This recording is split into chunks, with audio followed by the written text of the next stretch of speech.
He aren't blown away, I suppose,' said Parkes. 'It's enough to carry a man of his figure off his legs, and easy too. Do you hear it? It blows great guns indeed. There'll be many a crash in the forest to night, I reckon, and many a broken branch upon the ground to morrow.' 'It won't break anything in the Maypole, I take it, sir,' returned old John. 'Let it try. I give it leave. What's that?' 'The wind,' cried Parkes. 'It's howling like a Christian, and has been all night long.' 'Did you ever, sir,' asked John, after a minute's contemplation, 'hear the wind say Maypole?' 'Why, what man ever did?' said Parkes. 'Nor ahoy, perhaps?' added John. 'No, nor that neither.' 'Very good, sir,' said Mr Willet, perfectly unmoved. 'Then, if that was the wind just now, and you'll wait a little time without speaking, you'll hear it say both words, very plain.' Mr Willet was right. After listening for a few moments, they could clearly hear, above the roar and tumult out of doors, this shout repeated, and that with a shrillness and energy which denoted that it came from some person in great distress or terror. They looked at each other, turned pale, and held their breath. No man stirred. It was in this emergency that Mr Willet displayed something of that strength of mind and plenitude of mental resource which rendered him the admiration of all his friends and neighbours. After looking at Messrs Parkes and Cobb for some time in silence, he clapped his two hands to his cheeks, and sent forth a roar which made the glasses dance and rafters ring, a long sustained discordant bellow that rolled onward with the wind, and startling every echo, made the night 100 times more boisterous. A deep, loud, dismal bray that sounded like a human gong.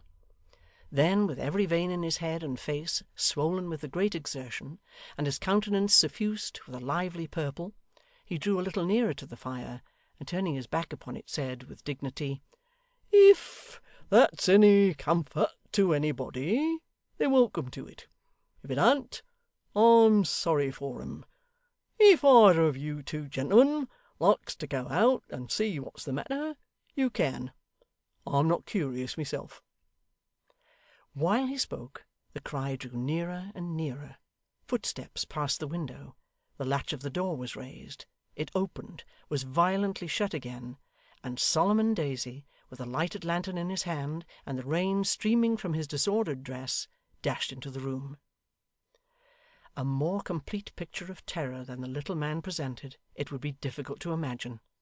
The perspiration stood in beads upon his face, his knees knocked together, his every limb trembled, the power of articulation was quite gone, and there he stood, panting for breath, gazing on them with such livid ashy looks that they were infected with his fear, though ignorant of its occasion, and, reflecting his dismayed and horror-stricken visage, stared back again without venturing to question him, until old John Willet, in a fit of temporary insanity, made a dive at his cravat, and, seizing him by that portion of his dress, shook him to and fro until his very teeth appeared to rattle in his head. 'Tell us what's the matter, sir,' said John, 'or I'll kill you. Tell us what's the matter, sir, or in another second I'll have your head under the biler. How dare you look like that? Is anybody a following of you? What do you mean? Say something, or I'll be the death of you, I will.'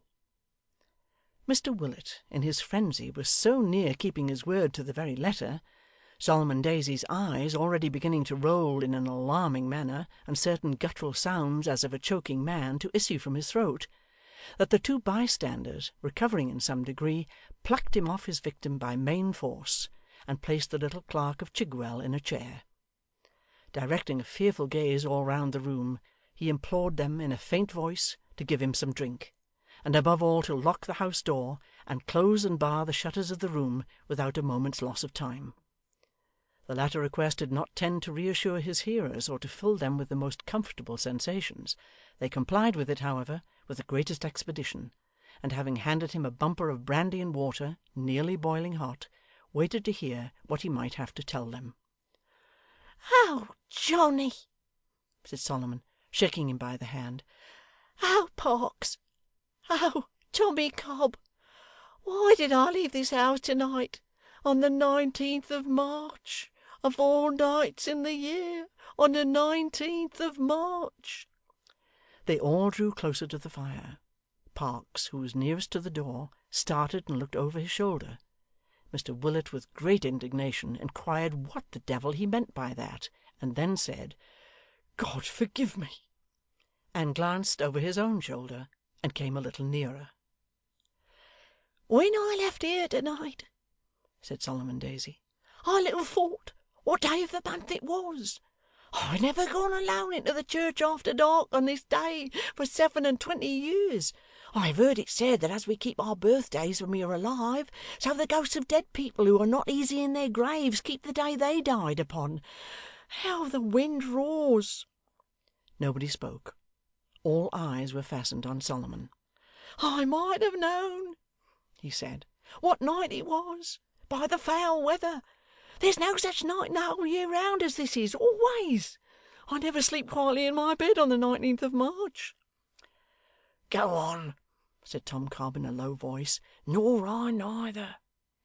Solomon Daisy raised his glass to his lips, put it down upon the floor with such a trembling hand that the spoon tinkled in it like a little bell, and continued thus. 'Have I ever said that we are always brought back to this subject in some strange way when the 19th of this month comes round? Do you suppose it was by accident I forgot to wind up the church clock? I never forgot it any other time, though it is such a clumsy thing that it has to be wound up every day. Why should it escape my memory on this day of all others? I made as much haste down there as I could when I went from here, but I had to go home first for the keys, and the wind and rain being dead against me all the way, it was pretty well as much as I could do at times to keep my legs. I got there at last, opened the church door, and went in. I had not met a soul all the way, and you may judge whether it was dull or not. Neither of you would bear me company. If you could have known what was to come, you'd have been in the right. The wind was so strong that it was as much as I could do to shut the church door by putting my whole weight against it, and even as it was, it burst wide open twice, with such strength that any of you would have sworn, if you had been leaning against it as I was, that somebody was pushing it on the other side. However, I got the key turned, went into the belfry, and wound up the clock, which was very near run down and would have stood stock still in half an hour. As I took up my lantern again to leave the church, it came upon me all at once that this was the 19th of March. It came upon me with a kind of shock, as if a hand had struck the thought upon my forehead. At the very same moment, I heard a voice outside the tower, rising from among the graves. Here old John precipitately interrupted the speaker, and begged that if Mr Parkes, who was seated opposite to him and was staring directly over his head, saw anything, he would have the goodness to mention it. Mr Parkes apologized, and remarked that he was only listening, to which Mr Willet angrily retorted that his listening with that kind of expression in his face was not agreeable, and that if he couldn't look like other people, he had better put his pocket handkerchief over his head. Mr Parkes, with great submission, pledged himself to do so, if again required, and John Willet, turning to Solomon, desired him to proceed. After waiting until a violent gust of wind and rain, which seemed to shake even that sturdy house to its foundation, had passed away, the little man complied. 'Never tell me that it was my fancy, or that it was any other sound which I mistook for that I tell you of. I heard the wind whistle through the arches of the church. I heard the steeple strain and creak. I heard the rain as it came driving against the walls. I felt the bells shake. I saw the rope sway to and fro. And I heard that voice.' 'What did it say?' asked Tom Cobb. 'I don't know what.